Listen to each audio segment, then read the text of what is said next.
और बैसाखी की जब बात होती है तो खालसा पंथ की स्थापना भी स्वतः ही हम सब के दिलो दिमाग में आ पड़ता है।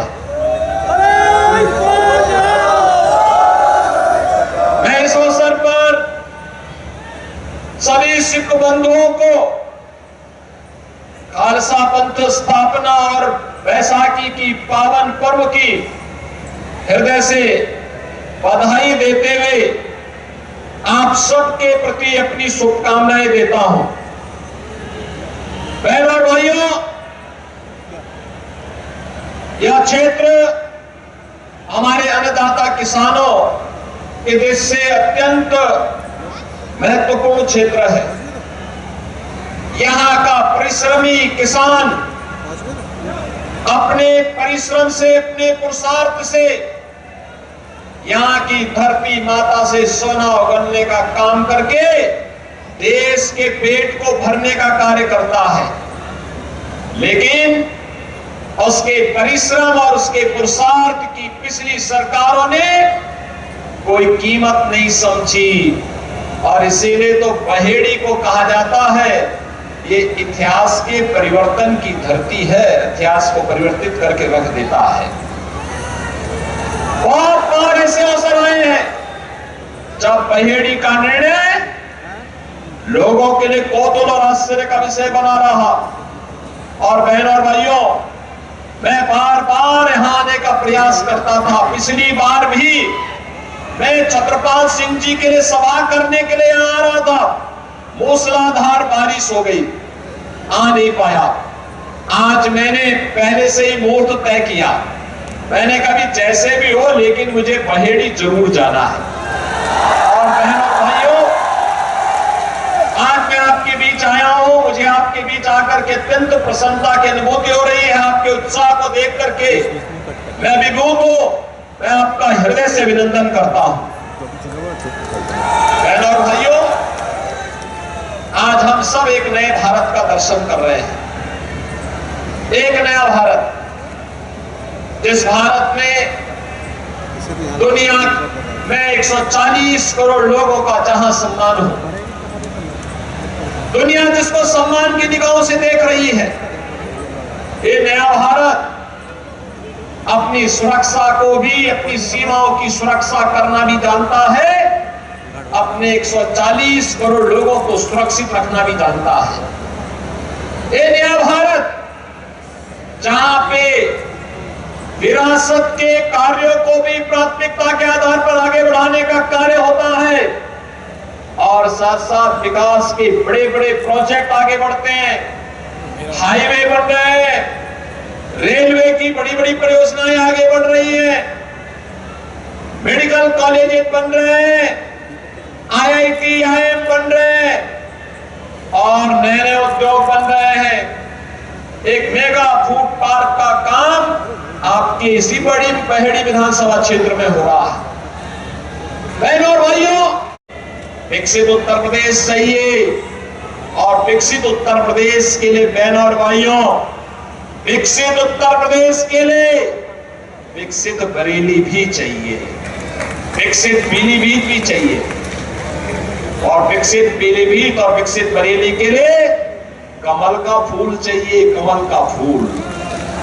सभी तैयार हैं? जितेंद्र प्रसाद जी को भारी बहुमत से विजयी बना के भेजेंगे। एक एक व्यक्ति जितेंद्र प्रसाद बन करके घर घर जाकर के कमल खिलाने का काम करेगा। बरसात हो, आंधी हो, तूफान हो, धूप हो, गर्मी हो, कुछ भी हो, लेकिन 19 अप्रैल को पहला काम मतदान का करेंगे और मतदान करने के लिए लोगों को तैयार करेंगे। बहनों भाइयों, आपसे यही अपील है, 19 अप्रैल को कमल चुनाव चिन्ह पर श्री जितेंद्र प्रसाद जी को भारी बहुमत से विजयी बनाने की अपील आप सबसे मैं करने के लिए आया हूं। आप अगर सहमत हैं तो मेरे साथ बोलेंगे भारत माता की। जहां तक मेरी आवाज जा रही है, इतनी जोर से अपनी आवाज लगाना कि पीलीभीत लोकसभा सीट के साथ साथ बरेली में भी आपकी आवाज पहुंच जाए, क्योंकि आपके पूर्व विधायक छत्रपाल सिंह गंगवार भी संतोष गंगवार जी के आशीर्वाद से वहां से प्रत्याशी हैं, इसलिए आवाज अभी से एडवांस में पहुंचे। उसकी हर प्रकार की सुविधा प्रदान करना मेरा दायित्व है। और मोदी जी ने इसके लिए जनधन अकाउंट भी खोल दिया है। किसी गरीब में बीच में कोई मीडिएटर नहीं, सीधे लाभार्थी के खाते में पैसा जाएगा। 12 करोड़ किसानों को प्रधानमंत्री किसान सम्मान निधि का लाभ, 12 करोड़ गरीबों के घर में शौचालय, 10 करोड़ गरीब महिलाओं के लिए उज्ज्वला योजना की रसोई का फ्री में कनेक्शन। और मोदी जी ने कनेक्शन दे दिया।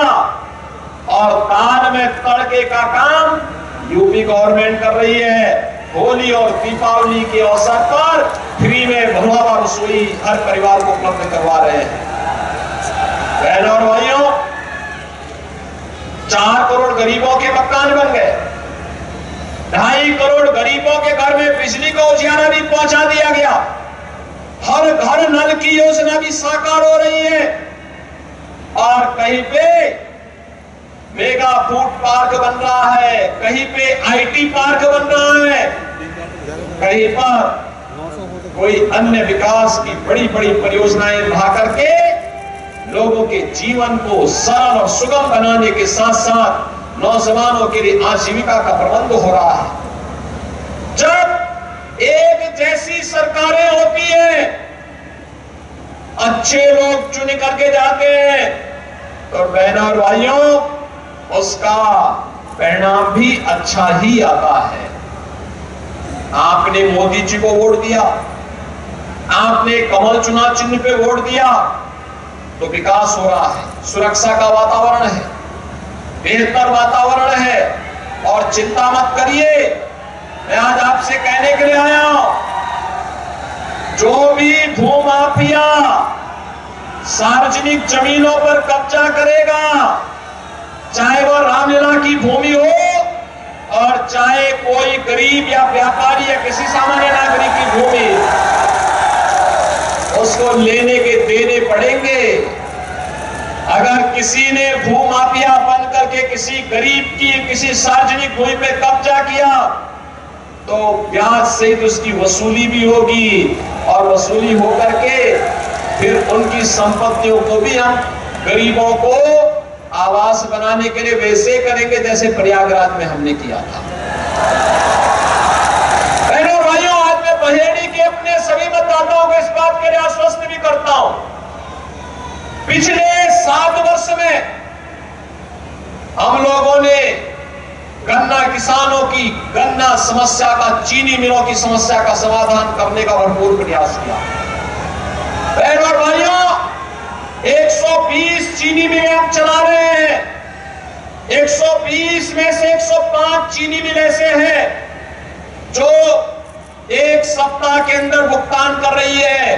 15 चीनी मिलें ऐसी हैं जिनका भुगतान लेट है। और मैंने तय किया है, हमने तय किया है, अब तक हम 2.5 लाख करोड़ रुपए का गन्ना मूल्य का भुगतान गन्ना किसानों के खाते में किए हैं। बहनों और भाइयों, 7 वर्ष में 2.5 लाख करोड़, जबकि कांग्रेस सपा बसपा के 22 साल के कार्यकाल को भी आप देखेंगे तो बहनों और भाइयों, वे लोग इतना भी गन्ना मूल्य का भुगतान नहीं कर पाए थे।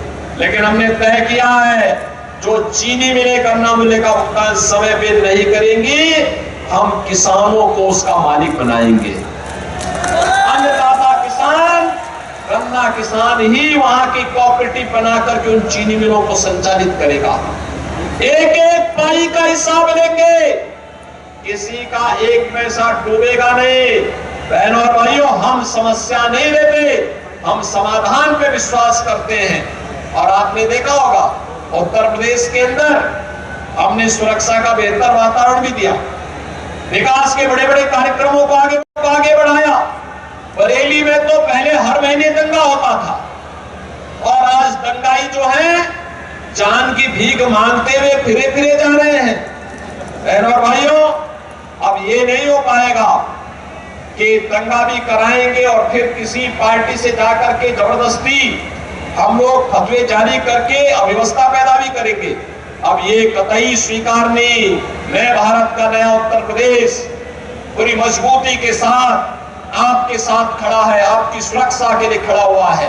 और बहनों और भाइयों, आज इसीलिए मैं आपके पास आया हूं आपसे कहने के लिए कि एक और कश्मीर में धारा 370 हटाने का काम किया।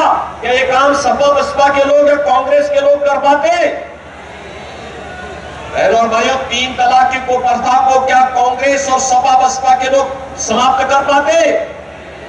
और अयोध्या में राम मंदिर का निर्माण क्या ये लोग कर पाते? क्या ये लोग कर पाते?